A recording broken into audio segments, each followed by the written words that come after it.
새해에도 우리 예양교회 위에 또 우리 예양 가족들 가정가정마다 하나님의 은혜와 능력이 또 복이 함께 하시기를 축복합니다. 진짜 이 새해에는 하나님이 우리에게 복 주실 줄 믿습니다. 그 믿음 가지고 더욱더 믿음 안에서 주의 영광 나타내시기를 원합니다. 우리 마태복음 말씀으로 계속해서 은혜를 나누고자 합니다. 지난주 우리가 지난번 세례 요한의 모습을 보았습니다. 이 세례 요한의 등장은 새로운 믿음의 모습을 강조하는 것입니다. 세례 요한이 처음 이스라엘 백성들에게 전한 것은 그것입니다. 회개하라, 천국이 가까워 왔느니라 하면서 세례를 베풀었던 것입니다. 이 세례는 사실 이전에는 사실 찾아보기 힘든 그런 모습이었습니다. 이 세례의 유래를 우리가 찾아보면 유대의 전통적인 정결의식, 미크바라고 하는 그런 정결의식에서 뿌리를 찾아볼 수 있지 않는가 합니다. 많은 학자들이 이 세례가 언제부터 시작되었고 어떻게 해야 되는지 여러 주장들이 있지만 그 어느 것이 옳은지 확실하지는 않지만 아마도 바로 이런 유대의 미크바라고 하는 정결의식에서부터 시작되지 않았나 하는 그런 이 연구들이 있습니다. 이 미크바라고 하는 정결의식이 무엇이냐 하면 이방인들, 즉 유대인이 아닌 사람들이 유대인의 무리에 들어올 때 그때 행해지는 의식입니다. 저 옛날 출애굽 때에도 이스라엘 백성들이 이렇게 애굽을 탈출하여 나올 때 그 이스라엘 백성과 함께 했던 애굽 사람들도 있었습니다. 그리고 가나안 땅에 정착하면서도 그 주변에 여러 이 가나안에 원래 있던 그 족속들이 함께하기도 하였고 또 예수님 시대에도 많은 이방인들이 그 유대인들이 믿는 하나님의 모습을 보면서 우리도 그 하나님을 믿고 싶다, 우리도 유대인이 되어서 그 하나님 믿음 안에 있고 싶다 하는 그런 사람들도 있었다는 거예요. 그들이 그렇게 유대인의 무리에 들어오며 하나님의 자녀가 되겠습니다, 하나님의 백성이 되겠습니다 할 때 행해지는 이 정결의식이 바로 미크바라는 것입니다. 그건 뭐냐? 목욕하는 겁니다. 이 목욕, 정결의식이라는 것은 한마디로 목욕은 몸을 씻는 것입니다. 즉 나에게 있는 죄의 모습들을 깨끗이 씻고 이제 하나님의 의로운 백성이 되겠습니다 하는 그런 모습, 바로 그것이 회개의 세례의 모습인 것이죠. 결국 세례는 내가 죄인입니다 하는 것을 고백하는 바로 그 모습이 세례의 모습인 것입니다. 내가 죄인이기에 하나님 앞에 나아갈 수 없지만 내 죄를 이 물로 씻은 것 같이, 내 몸의 때를 물로 씻은 것 같이 이 죄의 때를 하나님께서 깨끗이 씻어주셔서 하나님 앞에 나아갑니다. 그런 의식이 바로 세례의 모습인 것이죠. 당시에는 그러나 사실 일반적으로 하나님 앞에 나아가는 모습들은 이 세례의 의식이 아니었습니다. 소위 얘기하는 하나님 앞에 예배드리는 그런 모습은 세례의 모습이 아니라 당시에는 제사의 모습이 있었죠. 희생 제물을 드리는 게 있었죠. 성전에 가서 양을 잡고 소를 잡으며 그 양과 소의 피를 뿌려 내가 죽어야 되지만 이 양과 소가 대신 죽어 피를 흘립니다 하면서 하나님 앞에 나아가는 것이 당시의 일반적인 예배의 모습이었습니다. 그러나 세례 요한이 보기에 또 예수님이 보시기에 또 하나님이 보시기에 당시의 그런 일반적인 제사의 모습들이 너무나 타락하였고 또 그 제사를 집행하고 행하던 제사장들 역시 종교 지도자들 역시 타락하며 말로는, 입으로는 하나님을 부르고 있지만 실상은 하나님이 없는 그런 믿음의 모습들 가운데에서 새로운 그런 예배의 모습을 세례 요한이 보여주고 있는 것입니다. 바로 그것이 세례인 것입니다. 그 세례를 베풀므로 하나님 나라의 복음을 전파하면서 우리가 3장 앞부분에서 보았던 것 같이 오실 예수님에 대한 증표로서 세례 요한은 먼저 그 예수님이 하실 일들을 기반을 닦으며 그 복음을 선포하고 있었던 것입니다. 그런데 그 요한에게 예수님이 이제 찾아오셨습니다. 그리고 예수님도 다른 이 이스라엘 백성들과 똑같이 세례 요한에게 세례를 받으려 하신다는 것입니다. 요한은 깜짝 놀랐죠. 예수님이 누군지 요한은 이미 알고 있죠. 사촌이기도 하지만 그 예수님이 하나님의 아들이시고 그 예수님이 이제 어떤 일을 이루실 것인가 하는 것을 세례 요한은 이미 알고 있었습니다. 그런데 오히려 자기가 그 예수님에게 세례를 받아야 할 텐데 예수님이 자기에게 세례를 받으시려고 이렇게 나오시는 것입니다. 그래서 요한은 사양을 하였습니다. 아닙니다. 내가 당신에게 예수님에게 세례를 받아야 합당하지 어찌 나에게 세례를 받으려 하십니까? 이러면 안 됩니다. 오히려 저에게 세례를 베풀어 주십시오 라고 요한은 예수님 앞에 극구 사양하고 있는 것입니다. 그러나 예수님은 그런 요한에게 이렇게 말씀하십니다. 15절에 보면 이제 허락하라. 우리가 이와 같이 하여 모든 의를 이루는 것이 합당하니라. 내가 너에게서 세례를 받아야 모든 의를 이루게 되는 것이다 라고 말씀하고 있는 것입니다. 그러면 예수님이 이루시고자 하는 그 의가 무엇입니까? 예수님이 이루시고자 하는 게 무엇입니까? 바로 우리의 죄를 대신 감당하시며 십자가에 죽으시고 부활하시고자 하는 것이죠. 그 십자가의 사역을 통하여 우리를 구원하시고자 하는 것, 바로 그것이 예수님의 이루시고자 한 의라는 것이죠. 바로 그 십자가의 의를 이루시기 위해서 예수님은 지금 이 요한에게 세례를 받아야 한다라고 말씀하고 있는 것입니다.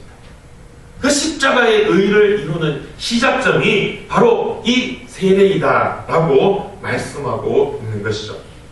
그 얘기를 듣고 요한은 이제 예수님에게 세례를 베풀고 있는 것입니다.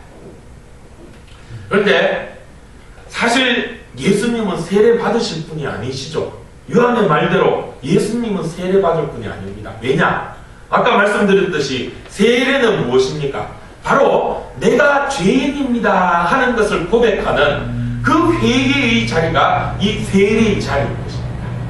나는 죄인입니다 하는 그 회개가 이 전제되어야지 세례를 받을 수 있다는 것이죠. 내가 죄인을 깨달아서 내 죄를 씻는 것이 세례이기 때문이죠. 그런데 예수님은 어떤 분이십니까, 여러분? 예수님은 죄가 있는 분입니까? 아니죠. 예수님은 죄가 없으신 분입니다. 하나님의 아들이시죠. 성령으로 잉태하여 동정녀 마리아의 몸에 태어나신 하나님의 아들, 죄 없는 그분이 바로 예수님입니다. 죄가 없는 분이 회개할 것도 없죠. 세례받을 이유도 없으십니다. 그런 예수님이 세례를 받으신다는 것이죠. 왜? 무엇 때문에? 바로 우리의 죄 때문이죠. 우리의 죄를 짊어지시고 십자가에 죽으실 것이기에 우리의 죄 바로 그것을 감당하실 분이 예수님이시기에 예수님께서 먼저 세례를 받으시며 우리에게 말씀하고 있는 것이죠. 너희들의 죄를 위해 내가 죽게 되었다. 너희들의 죄를 위해서 내가 먼저 이렇게 세례를 받는다. 그러니 너희들도 세례를 받아라. 세례에 합당한 회개의 모습을 가져라.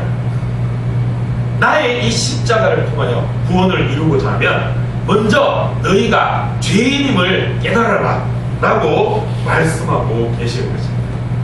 예수님의 세례를 받으시면 바로 그런 의미가 있다는 것이죠.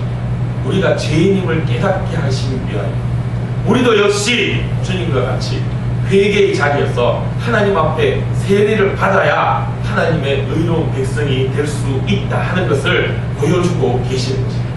즉 회개해야 된다는 것이죠. 예수님께서 그렇게 세례를 받으셨습니다. 그리고 세례를 받은 이후에 무리에 올라오실 때 어떤 일이 일어납니까? 하늘이 열렸습니다. 그리고 하나님의 성령이 비둘기같이 그 예수님에게 임하게 되었다는 것입니다. 그러면서 하늘에서 이런 말씀이 선포되어집니다.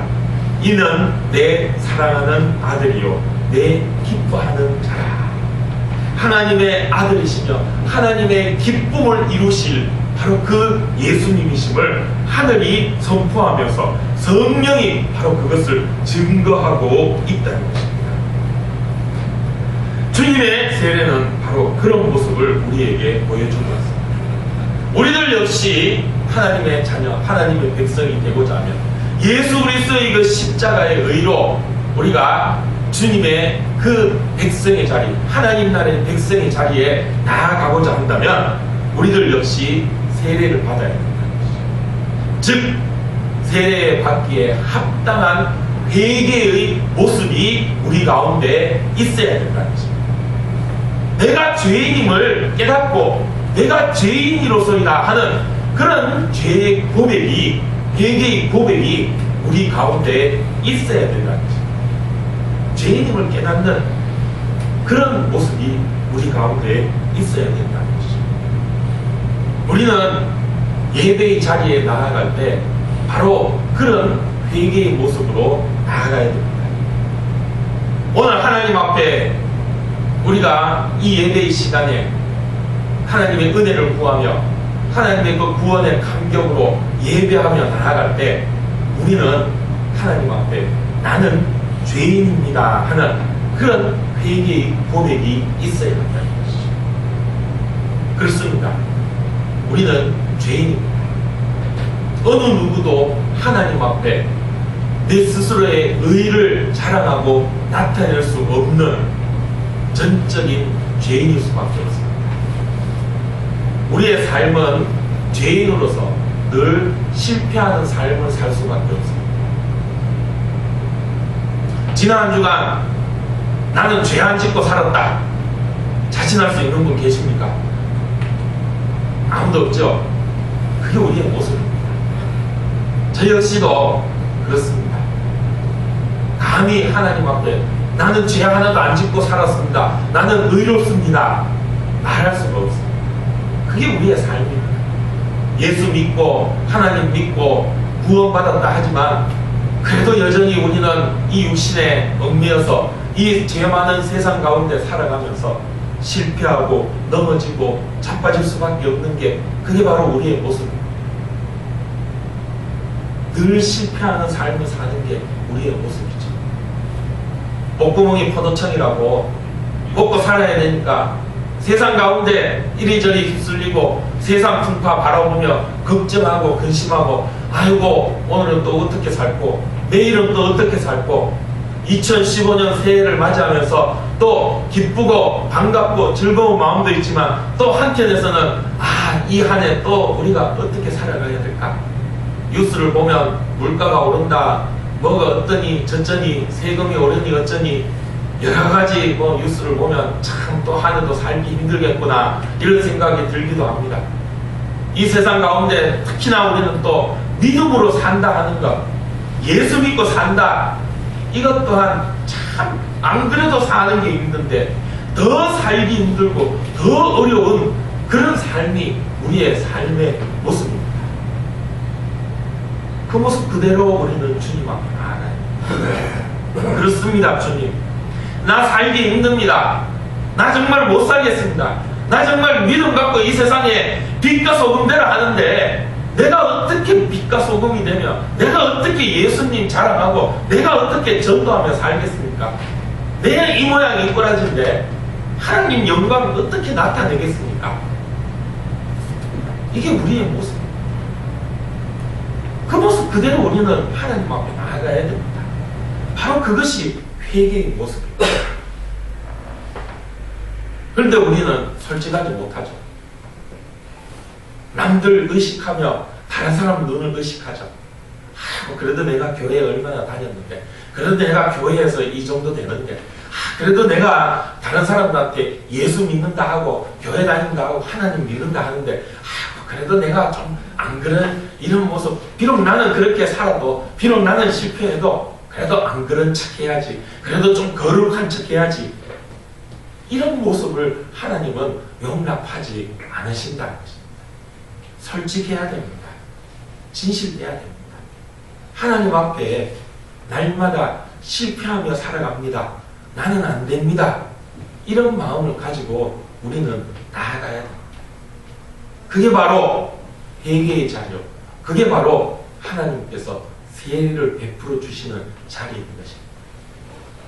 그런 회개의 세례를 받은 우리들입니다. 이 예배의 시간은 바로 그런 회개의 세례를 받는 자리입니다. 그 순간 하나님이 우리를 붙잡아 주시는 것입니다. 예수님이 세례를 받으시고 물에서 올라오실 때 성령이 임하셨다고 말씀하고 계십니다. 성령이 역사하셨다는 것입니다. 비둘기같이 성령이 역사하셨다는 것입니다. 오늘 우리가 이런 회개의 모습으로 내가 죄인입니다. 나는 할 수 없습니다. 나는 실패했습니다. 하는 마음으로 하나님 앞에 나아갈 때 하나님께서 우리에게 성령을 비둘기처럼 역사하여 주시고 임하게 하여 주실 줄 믿습니다. 이 예배의 자리가 바로 그러한 비둘기 같은 성령 하나님이 우리 가운데 함께 하시는 그런 시간인 줄 믿습니다. 그런 마음으로 우리가 주님 앞에 나아가야 할 것입니다. 그런 믿음으로 주님 앞에 서야 할 것입니다. 세례 요한이 예수님 이전에 이 이스라엘 백성들에게 세례를 베풀면서 그런 고백을 하게 됩니다.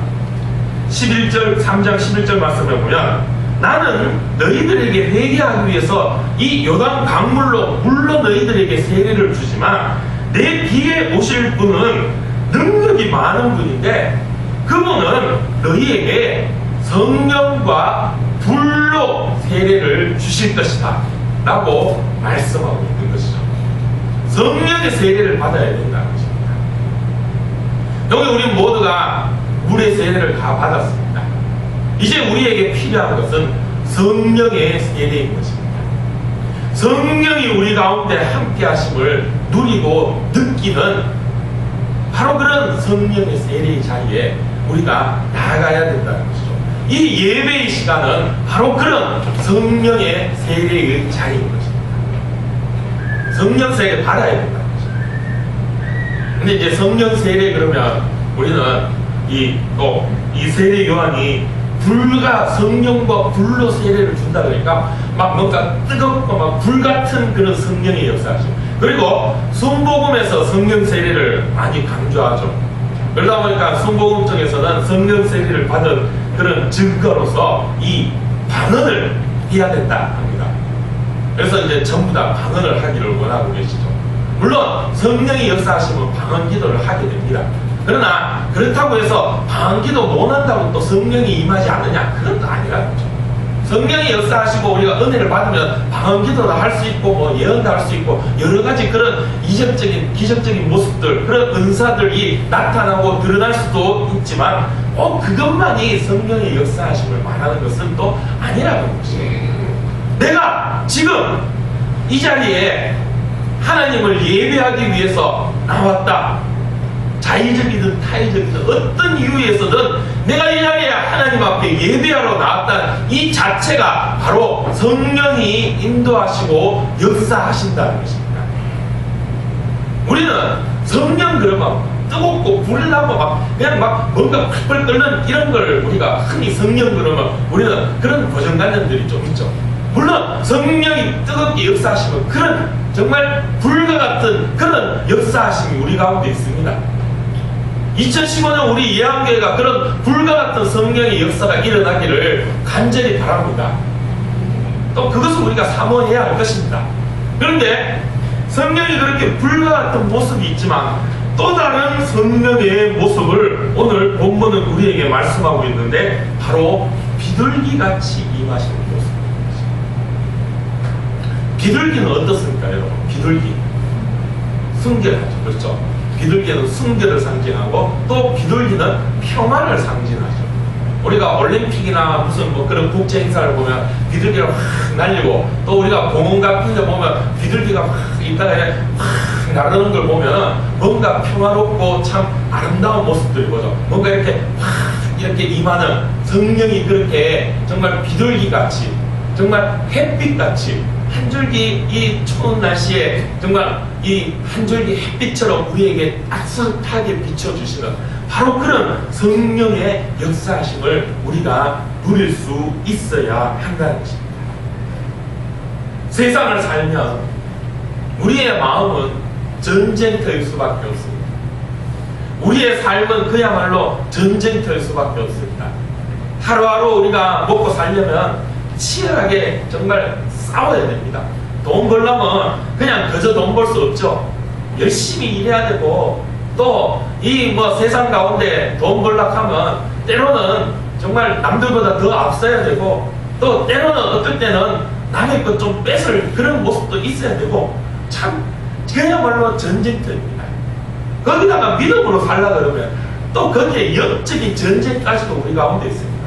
세상 살다 보면 내가 이걸 해야 될까 말아야 될까, 내가 저렇게 하면 될까 말까, 저 자리 네가 가야 되나 말아야 되나, 늘 마음속에는 이럴까 저럴까 갈등하고 고민하고 원빈하고 또 때로는 아이고 그래도 어쩌나 하고 그 자리에 갔다가 또 후회하고 내가 뭐하러 그거 갔는지 내가 왜 그랬는지 후회하고 좌절하고 그게 우리의 모습이고 우리의 마음입니다.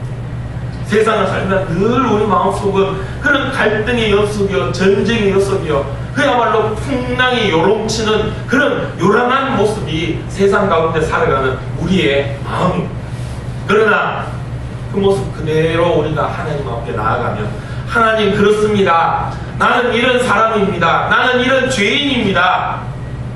이럴 수밖에 없습니다. 세상 가운데 내 힘으로 살라니까 너무너무 힘들고 어렵습니다. 하나님 어떻게 해야 됩니까?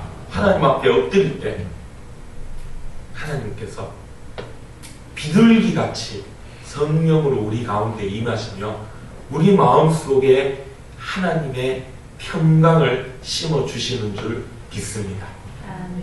세상 그 어느 것도 줄 수 없는, 돈도 줄 수 없고 권세도 줄 수 없고 지식도 줄 수 없는, 세상 그 어떤 것도 줄 수 없는 오직 하나님만이 주시는 성령의 평강을 우리가 누리게 된다는 것입니다.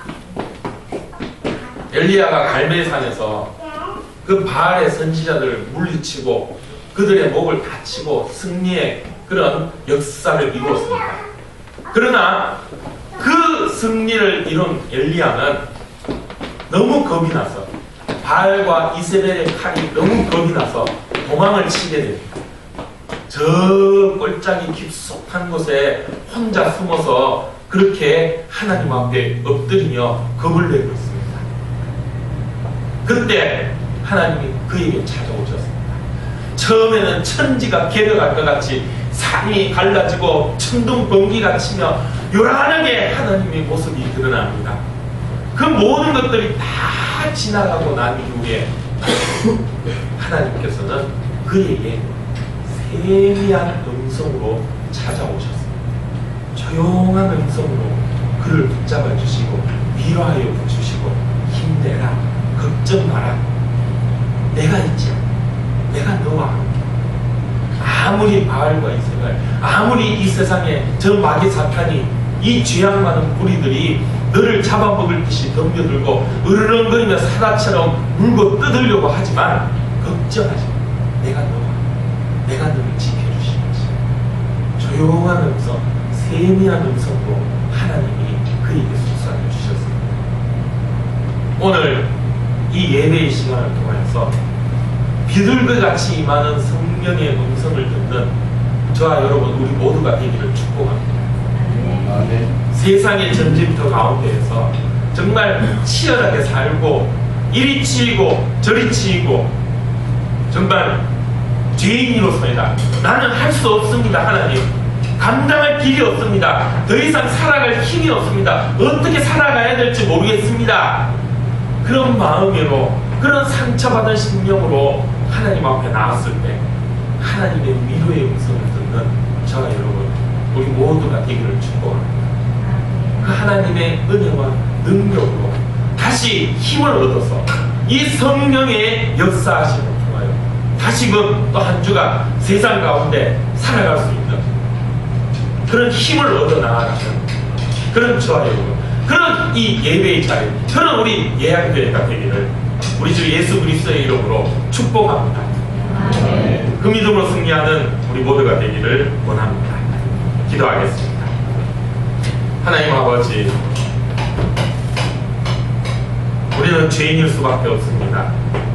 세상 가운데 우리는 쓰러지고 넘어지고 좌절할 수밖에 없습니다.